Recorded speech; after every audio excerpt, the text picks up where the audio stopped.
Sherry. I'm Rachel. We are the children of Israel. Hello, children. Hello. It is nice to meet you. Now go away. Today we're going to talk about a form of prayer that has actually been very helpful for both Rachel and I at different points in our life. Prayer journaling. I've been using a prayer journal since forever.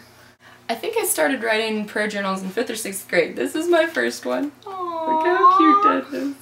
And this is my current prayer journal. Aww. Look how distinguished it looks. Hey, we are prayer journal Oh, parents. hey, look at that. Except for this is my current one. Oh, awkward. As humans, we experience the world through our senses, something the Catholic Church knows very well. And a lot of the time, writing down prayers can really just help us focus our thoughts by visualizing it. My thoughts always seem to be everywhere, making it hard for me to focus or know exactly where I am. When I put something down on paper, it has a way of making things official. It's easier for me to know exactly where my mind is on a certain topic. It's a way of organizing the jumbled mess that is my mind. Right now it's the same way for me. A lot of times something will just go around and around and around in my head until I finally just have to write it down. There's not just one way to use a prayer journal though. There's no right way, like a prayer like the Rosary. Most of my journals are written in the form of love letters.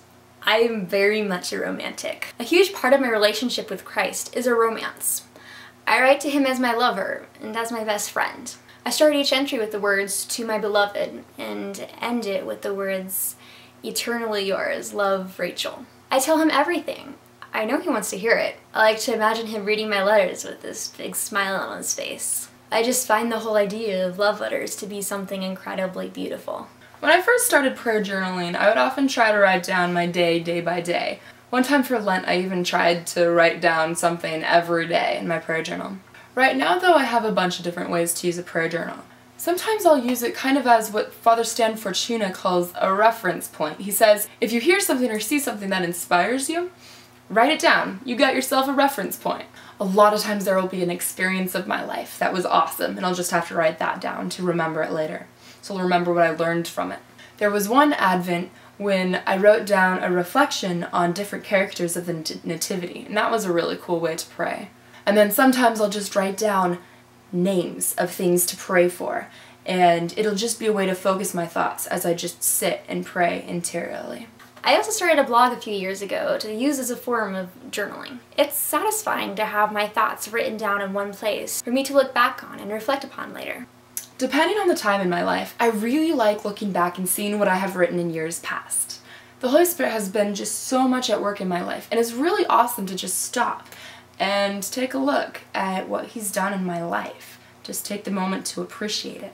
And sometimes things that I wrote years back help me more when I read them now than when they did when I first wrote them down years ago. It just shows that God is in the eternal present. He's outside of time.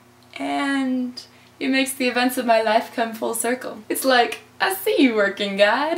We as Catholics can benefit from the journaling of many different saints. Mother Teresa is one that comes to mind right now. You can read her journaling in the book, Come Be My Light. Because she journaled through her life's adventures, we can now benefit from how God worked in her life.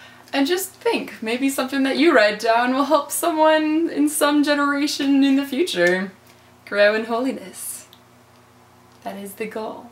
So this week, maybe consider starting focusing your prayers by writing things down. Take some time to look up different saints' own prayer journals, Mother Teresa, or maybe St. Faustina's diary. Learn the art of finger puppeting. And be holy! And remember, God made you special! And He loves you very much! Bye!